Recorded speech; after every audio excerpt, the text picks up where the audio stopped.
La revolución. 6:38 en la mañana. Gustavo Segre, buen día, ¿cómo te va? Buen día, Ari, gusto en escucharte, ¿cómo estás? Bien, y sabemos que Brasil es un monstruo grande y pisa fuerte, como diría León Gieco, que la Argentina, si bien ha hecho mucho en estos años como para enfrentarse con Brasil, depende de Brasil y que Brasil no la pasa demasiado bien. Estoy leyendo ahora mismo una nota en el diario El País de España que dice que hay un hombre que empieza a significar una garantía de estabilidad política y que es el vicepresidente de Brasil, que ha tenido lealtad ante Dilma. Pero bueno, hay que ver cómo va a terminar el gobierno de Dilma Rousseff con tanta crisis, con la lucha entre los partidos, con un nivel de aceptación muy bajo. Hoy en día es cierto que está por debajo del 10% la adhesión del pueblo de Brasil a Dilma Rousseff. Sí, señor, está 7.7%, Ari, de aprobación, con 70% que piensa que su gobierno es malo o pésimo y 20% que cree que es regular. Y esto habilita a una segunda encuesta que dice que el 62.8% está de acuerdo con que Dilma se vaya. Y esto es muy grave porque, como vos decías al principio, es un gobierno que acaba de empezar, tiene 6 meses, le faltan 3 años y medio. ¿Y cómo se explica? Porque uno no va por mucho tiempo a Brasil y durante el Mundial, y estuvimos juntos, yo fui en 5 ocasiones en 4 semanas, y uno ya veía que la mandaban a beber por culo a Dilma, pero otros decían, no, es la gente que va al Mundial, es gente que está muy bien económicamente, porque el pueblo de Brasil no está en las canchas. Sin embargo, fue muy ajustada la victoria de Dilma y terminó de ganar y empezó a desgastarse. Sí, Ari, porque lo que hizo Dilma fue exactamente lo contrario de lo que prometió que haría. Vos fijate que cuando está la campaña presidencial y Aécio Neves se muestra como el candidato del mercado, una de las características de Aécio era que debería tener que subir la tasa de interés para controlar el desajuste fiscal que el propio gobierno Dilma había hecho, que había que hacer ajustes en las tarifas públicas y que probablemente los beneficios sociales deberían ser revistos. Y Dilma dijo, miren, si gana eso va a hacer todo esto, con lo cual voten a mí que están tranquilos. La gente que tiene pocos recursos la votó a Dilma y se encontró con que Dilma hizo exactamente lo que a eso había dicho. Aumentó la tasa de interés, aumentó la tarifa eléctrica y redujo todos los beneficios sociales de la gente de baja renta. Entonces, la gente que la apoyaba le retiró el apoyo. Si a eso le sumás el 50% que no la apoyaba, bueno, la economía no crece, problemas políticos, la corrupción en niveles que jamás se hubieran imaginado, todo hace un cóctel explosivo que hace que Dilma hoy esté bastante mal en términos de aprobación y sobre todo, yo te diría, pisando huevos, porque en 6 meses tiene hoy en el Congreso 16 pedidos de juicio político. Y yo estoy pensando, cuando vos decís cómo fueron las elecciones en Brasil del año pasado, que puede haber alguna similitud con la Argentina, porque Dilma era la continuidad, lo que aquí sería el kirchnerismo, y Neves era la alternativa, lo que acá sería Macri. Entonces, el discurso del kirchnerismo acá es que si se va el kirchnerismo, a la gente le van a quitar algunos beneficios que el kirchnerismo les ha dado y tratan de insuflar el miedo por si gana alguien que no sea el candidato kirchnerista. Y en Brasil se hizo lo mismo, pero Dilma terminó... la situación la llevó a tener que tomar las decisiones antipáticas que ellos le adjudicaban a Neves, así que es bueno para tenerlo en cuenta en la Argentina. Pero lo último que más ruido ha hecho tiene que ver con que hay un amigo de Lula que se llama Leo Piñeiro, que es el presidente de una constructora, que ha firmado un compromiso por el cual va a contar mucho, y mucho de lo que cuente va a comprometer a Lula, que hasta ahora parecía intocable. Mira, hay dos cosas vinculadas a eso. Una es esta, Silvio Piñeiro, presidente de la constructora OAS, que es una de las constructoras más importantes en los dos gobiernos de Lula, quien ha visto que sus compatriotas y colegas de otras constructoras que hicieron lo que se denomina delación premiada, consiguieron reducciones de penas importantísimas. En algunos casos, de 15 años de prisión de sentencia, pasaron a régimen domiciliar.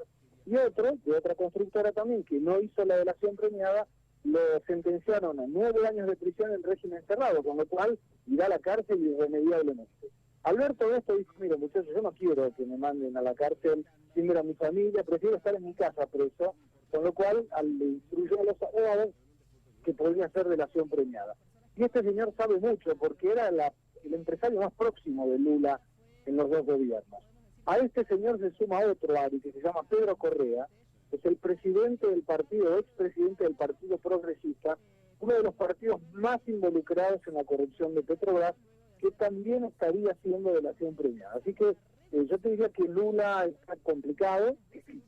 Hay algunos emails que salieron en la famosa revista Bella en este fin de semana, que el Instituto Lula tiene mucha vinculación con las empresas acusadas en Petrobras, de manera que podemos esperar algunas noticias interesantes sobre esto, porque Lula ya pidió exhibición de prisión, que le fue negada, y es raro cuando vos pedís exhibición de prisión que no tengas nada que ver, ¿no? ¿Para qué pedís la exhibición de prisión? O sea que esto privilegiados.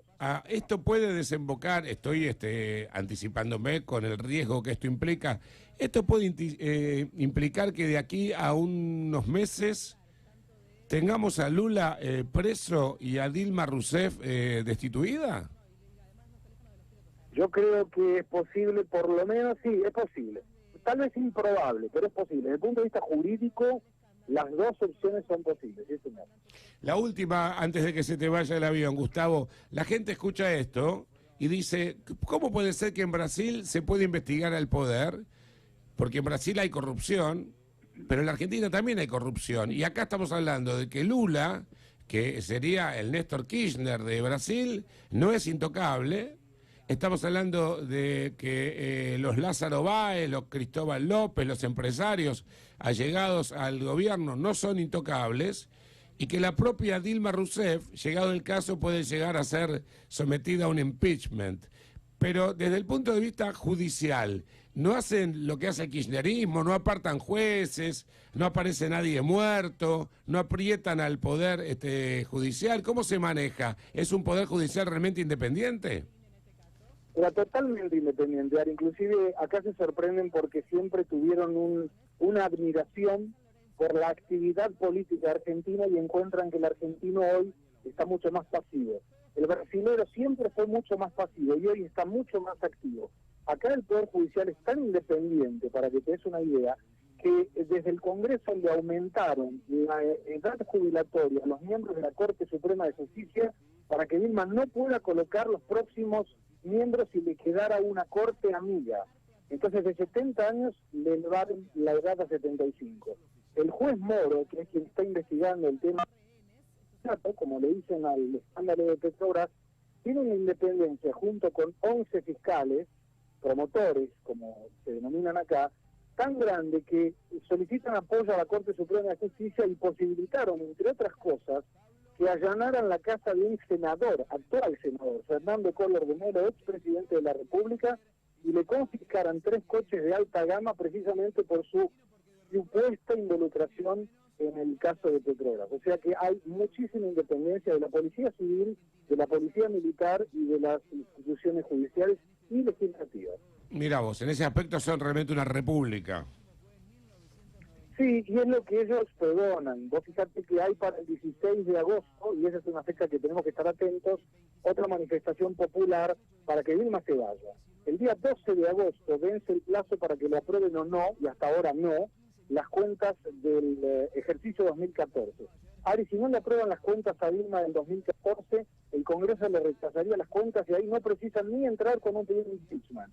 Dilma habrá infringido la ley de responsabilidad fiscal y deberá salir del cargo de presidente de la República. Vos sabés que ¿Cómo las instituciones funcionan? Lo que estás diciendo es algo que es tan irritante para los argentinos, porque aquí las cuentas hace mucho que no dan.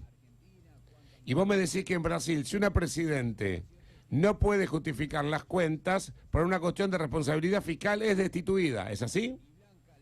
Es destituido en función de una ley de 1999 del expresidente Fernando Henrique Cardoso, que hasta donde se haría en Argentina esa ley no está.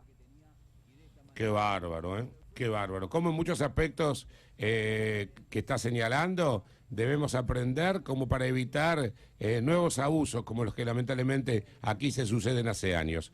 Bueno, un poder judicial independiente, un poder que es investigado y una situación donde no es posible colonizar el poder judicial. Y además, si hay desprolijidad fiscal, si los números que se presentan en el Parlamento, acá tenemos todos los años una mentira llamada presupuesto que no se sostiene medio segundo. Me decís que en Brasil, si la Presidente no puede justificar los números, va y bora. Bueno, decime por último que cómo sigue la cosa con el dólar, porque el viernes último había llegado a su máximo nivel de cotización nominal en 12 años. Sí, señor, 3.35, todo generado, te diría, por dos situaciones. Por supuesto, la política, estas peleas entre el Congreso, Dilma, los partidos aliados. Dilma está desaparecida, no aparece en ningún lado, los casos de corrupción, genera mucho nerviosismo en el mercado y esto generó un aumento en la demanda. Por otro lado, los números de la economía real están muy mal, el desempleo aumentando, la tasa de interés elevada, la tasa de inflación en el 9%, que aquí para Brasil es un indicador muy elevado. Todo esto genera un malestar agregado que inminentemente Estados Unidos podría aumentar la tasa de interés.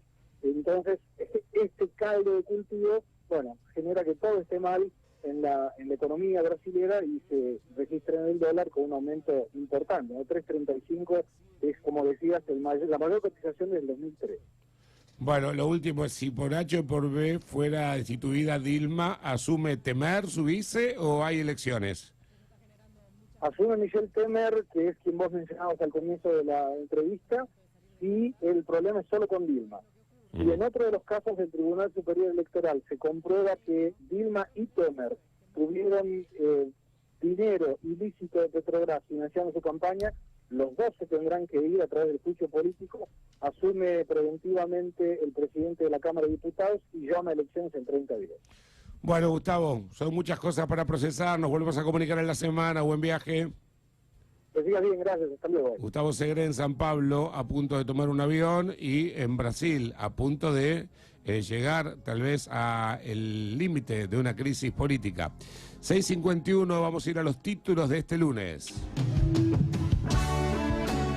La temperatura actual 13 grados 5 décimas, vamos a rondar los 22 grados de máxima. Otra vez la violencia en la salida de un boliche, asesinan en Caballito a un joven de 21 años. Los agresores de Julián Maugeri se dieron a la fuga tras haberlo matado a golpes. Apurada por las PASO, Cristina anuncia con un mes de antelación el incremento para jubilados que por ley se cobra semestralmente, y que en este caso son haberes de septiembre y que podrían implicar un incremento del 15% para los beneficiarios.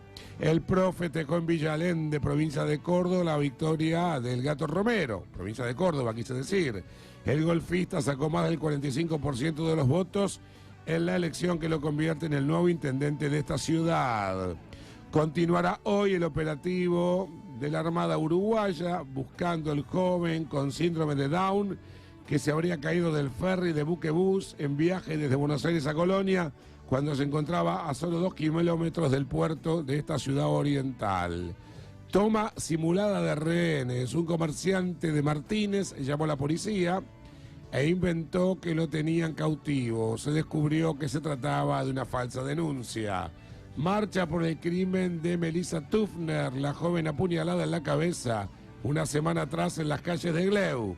Ayer amigos, familiares de la víctima y jugadores de su equipo favorito, Temperley, exigieron justicia. Vacaciones de invierno, calculan que visitan la ciudad de Buenos Aires en el receso invernal. Aproximadamente 670.000 turistas, de los cuales apenas 100.000 llegan desde el extranjero. Calculan que un hogar que ingresa 11.700 pesos mensuales se puede considerar de clase media, franja de la población que lleva 3 años de retroceso por la inflación y la recesión. Violencia en el fútbol, un jugador de las inferiores de Chacarita, más precisamente de la 7ª división, agredido con un adoquín que arrojó un hincha de All Boys. Hay preocupación por la desaparición de una joven pareja de argentinos que desde febrero están recorriendo Sudamérica. Hace un mes que se desconoce su paradero. Lo último que se supo de ellos es que aparentemente estaban en Bolivia. Recordamos lo más importante que deja el fin de semana deportivo.